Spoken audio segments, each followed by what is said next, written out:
வணக்கம் நண்பர்களே, இந்த வீடியோவில் நம்ம என்ன தகவல் பார்க்க போறோம்னா, தமிழக மக்களை மட்டுமல்லாமல் திரையுலகை உலுக்கிய பவதாரனுடைய மரணம் இப்போது தொடர்ந்து சோகத்தை ஏற்படுத்தி வருகிறது. சென்னைக்கு கொண்டு வந்த பவதாரணி உடல் கண்ணீரோடு வாங்கிய யுவன் சங்கர் ராஜா. வைரலாகும் வீடியோ. வாங்க என்ன தகவல்னு இந்த வீடியோவில் முழுமையாக பார்த்து தெரிஞ்சுக்கலாம். தற்போது சோசியல் மீடியா முழுவதும் இளையராஜா மகள் பவதாரணி இறப்பு செய்திதான் அதிகமாக பகிரப்பட்டு வருகிறது. தென்னிந்திய சினிமா உலகில் மிக பிரபலமான இசையமைப்பாளர்களில் ஒருவர் இளையராஜா. இளையராஜா அவர்கள் ஜீவா என்பவரை திருமணம் செய்து கொண்டாங்க. இவருக்கு கார்த்திகேயன், யுவன் சங்கர் ராஜா, பவதாரணி என்ற 3 பிள்ளைகள் உள்ளாங்க. இவர்களும் தன் தந்தையை போல இசையில் புலமை பெற்று வந்திருக்காங்க. இளையராஜா குடும்பமோ ஒரு இசை குடும்பம் தான். மேலும் இளையராஜாவின் மகள் பவதாரணி அவங்க மைடியர் குட்டி சாத்தான் என்ற திரைப்படத்தின் மூலம் பாடகியாக சினிமா உலகிற்கு அறிமுகமானாங்க. இளையராஜாவின் இசை பாரதி திரைப்படத்தின் மயில் போல பொண்ணு ஒன்று பாடல் என்ற மூலம் ரசிகர்கள் மத்தியில் மிக பிரபலமானாங்க பவதாரணி அவங்க. இந்த பாடலுக்காக இவங்க தேசிய விருது உட்பட பல்வேறு விருதுகளையும் வாங்கி குவித்தாங்க. இவங்க தமிழில் எண்ணற்ற பாடல்களை பாடியிருந்தாலும் அவர் குறிப்பாக தன்னுடைய தந்தை மற்றும் சகோதரர் படங்களில் தான் அதிகமாக பாடியிருக்காங்க. அவர் பாடுவது மட்டுமில்லாமல் பல படங்களுக்கு இசையமைத்தும் இருக்காங்க. இதனிடையே இவர் சபரிராஜன் என்பவரை திருமணமும் செய்து கொண்டாங்க.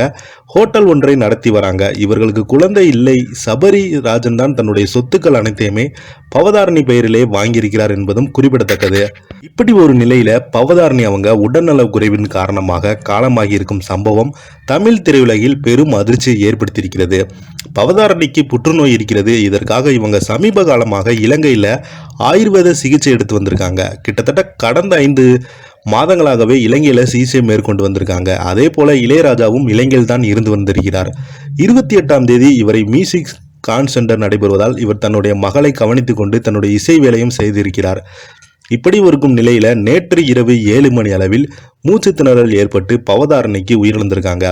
தற்போது அவருக்கு 47 வயது ஆகிறது. இவருடைய இழப்பு ஹாலிவுட் வட்டாரத்தில் மிகப்பெரிய ஒரு அதிர்ச்சியை ஏற்படுத்தியிருக்கிறது. பலரும் இளையராஜா குடும்பத்துக்காக இரங்கலை தெரிவிச்சுட்டு வராங்க.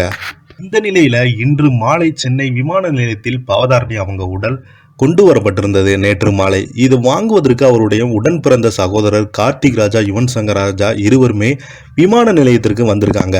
அவர்களை தொடர்ந்து பிரபலங்கள் பலருமே அந்த இடத்திற்கு வந்திருக்காங்க. தற்போது இது தொடர்பான வீடியோ தான் இணையதளத்தில் அதிகமாக வைரலாகி வருகிறது. தொடர்ந்து பல்வேறு திரைப்பிரபலங்கள், அரசியல் திரைப்படங்களும் இளையராஜா அவங்களுக்கு ஆறுதல் சொல்லிட்டு வராங்க.